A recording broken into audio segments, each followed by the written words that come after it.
নমস্কার, অর্পিক ইউটিউব চ্যানেলে শ্রীকৃষ্ণ লীলার ধারাবাহিক পর্বে আপনাদের স্বাগত জানাই। আজকের পর্ব শরতের বর্ণনা, পর্ব 5। আত্মজ্ঞানী পুরুষ যেমন জড়া প্রকৃতির 3টি গুণের দ্বারা আর প্রভাবিত না হয়ে আত্মসমাহিত হন, তেমনি শরৎকালে সমুদ্রের জল ধীর এবং শান্ত হয়ে ওঠে। শরৎকালে কৃষকেরা আল বেঁধে খেতে জল ধরে রাখে, আর তখন বৃষ্টি হওয়ার সম্ভাবনা থাকে না।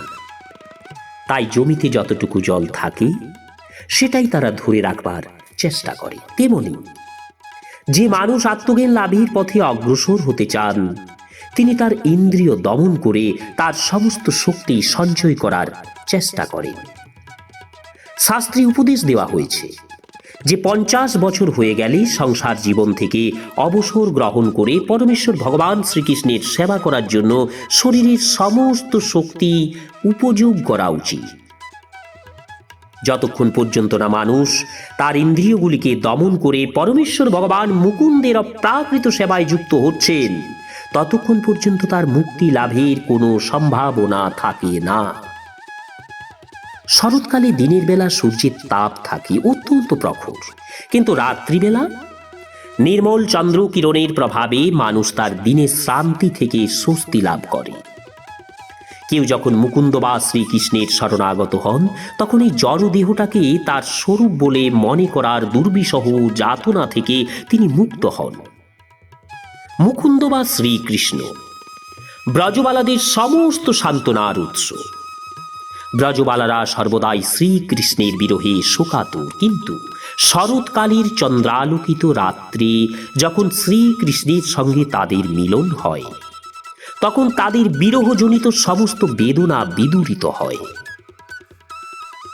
মেঘমুক্ত রাতের আকাশে তারাগুলি যেমন অত্যন্ত উজ্জ্বল এবং সুন্দরভাবে প্রকাশিত হয়, তেমনি কোনো মানুষ যখন কৃষ্ণ ভক্তি অবলম্বন করেন, তখন তিনি সব রকম কলুষ থেকে মুক্ত হন। শরৎকালে তারাদের মতো সুন্দর এবং উজ্জ্বল হয়ে ওঠে। বেদে যে যজ্ঞ কর্ম করার নির্দেশ দেওয়া হয়েছে, সেই সম্পর্কে ভগবদ গীতায় বিশ্লেষণ করা হয়েছে যে তাদের চরম উদ্দেশ্য হচ্ছে শ্রীকৃষ্ণের উদ্দেশ্যে সব কিছু উৎসর্গ করা। বেদের যথার্থ অর্থ হৃদয়ঙ্গম করে তাই মহাত্মারা শ্রীকৃষ্ণের পাদপদ্মে আত্মনিবেদন করে কৃষ্ণ ভাবনার অমৃত গ্রহণ করেন। কৃষ্ণ ভাবনায় ভাবিত ভক্তের নির্মল হৃদয়কে তাই শরৎকালের আকাশের সঙ্গে তুলনা করা যায়। শরৎকালের নির্মল আকাশে তারকারাজি পরিবৃত হয়ে চন্দ্রকে অত্যন্ত উজ্জ্বল দেখায়। যদুকুলের আকাশে কৃষ্ণচন্দ্রের উদয় হয়েছিল। তিনি ছিলেন যদুকুল তারকা পরিবৃত চন্দ্রের মতো। বনে যখন গাছগুলি ফুলে ফুলে ভরে যায়, তখন সমীরণ স্নিগ্ধ সুবাস বহন করে গ্রীষ্ম এবং বর্ষা ক্লিষ্ট মানুষদের স্বস্তি প্রদান করে। কিন্তু এই সমীরণ ব্রজগোপিকাদের কোনো রকম স্বস্তি দান করতে পারেনি, কেননা তারা তাদের হৃদয় শ্রীকৃষ্ণকে উৎসর্গ করেছিলেন। অন্য সমস্ত মানুষ শরৎকালের সেই মধুর সমীরণে সুখ অনুভব করতে পারে, কিন্তু শ্রীকৃষ্ণের আলিঙ্গন থেকে বঞ্চিত হওয়ার ফলে ব্রজগোপিকাদের হৃদয়ে উত্তাপের উপশম হয়নি। শরতের আগমনে গাভী, হরিণী এবং বিবাহিতা স্ত্রীরা গর্ভবতী হয়, কেননা সেই ঋতুতে পুরুষেরা সাধারণত স্ত্রী সঙ্গ সুখ ভোগ করবার জন্য আকুল হয়ে ওঠে। যথাসময়ে পতির সঙ্গ প্রভাবে স্ত্রী যেমন গর্ভবতী হয়, তেমনি ভগবত ভক্তি অনুশীলন করার ফলে এবং সাধু সঙ্গ করার ফলে ভগবানের ভক্ত যথাসময়ে ভগবত প্রেম লাভ করে। উৎসাহ, ধৈর্য, দৃঢ় বিশ্বাস, শাস্ত্র নির্দেশ পালন, জড়জগতের কলুষিত প্রভাব থেকে দূরে থাকা এবং ভগবানের ভক্তির সঙ্গ করা, এই নির্দেশগুলি পালন করলে যথাসময়ে অবশ্যই ভগবত ভক্তির ইস্পিত ফল লাভ করা যায়।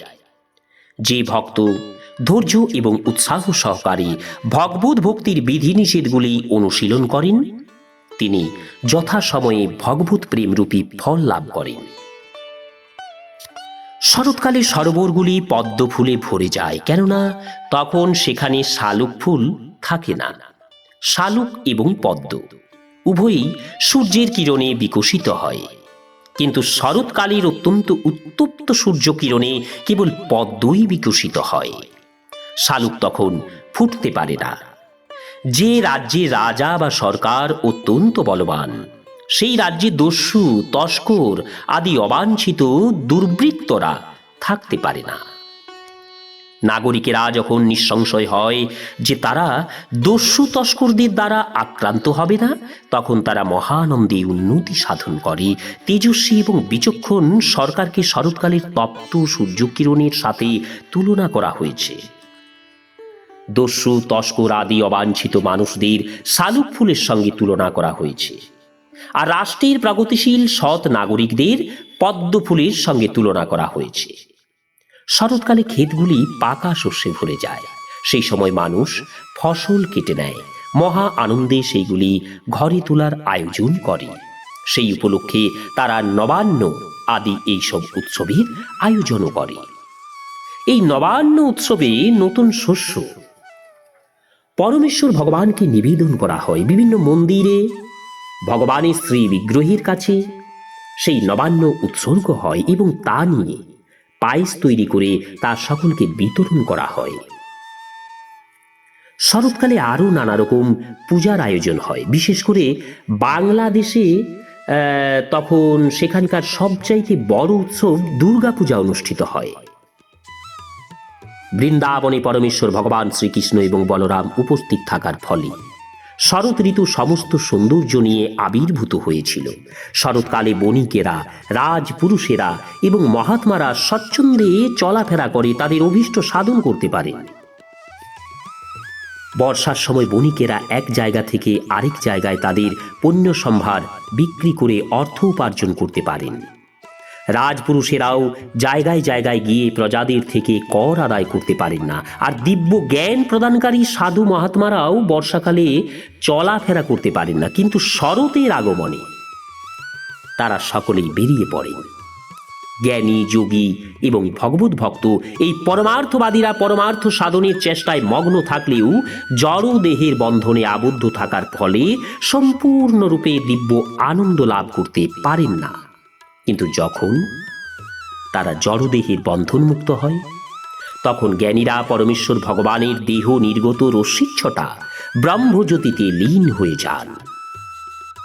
যোগীরা উচ্চতর লোকে উন্নীত হন। ভক্ত পরমেশ্বর ভগবানের ধাম গোলক বৃন্দাবনে বা বৈকুণ্ঠ লোকে প্রবেশ করেন এবং সেখানে নিত্য আনন্দময় দিব্য জীবন উপভোগ করেন। নমস্কার। আজকের পর্ব এখানেই শেষ করছি। আগামী পর্বে বংশী ধ্বনি শ্রবণে গোপীদের আকুলতা। চ্যানেলে যারা নতুন তাদের অনুরোধ জানাবো চ্যানেলটি সাবস্ক্রাইব করে শ্রী কৃষ্ণ লীলার ধারাবাহিক পর্বগুলি শুনতে থাকুন। আজ এই পর্যন্তই। সবাই সুস্থ এবং ভালো থাকুন। জয় শ্রীকৃষ্ণ।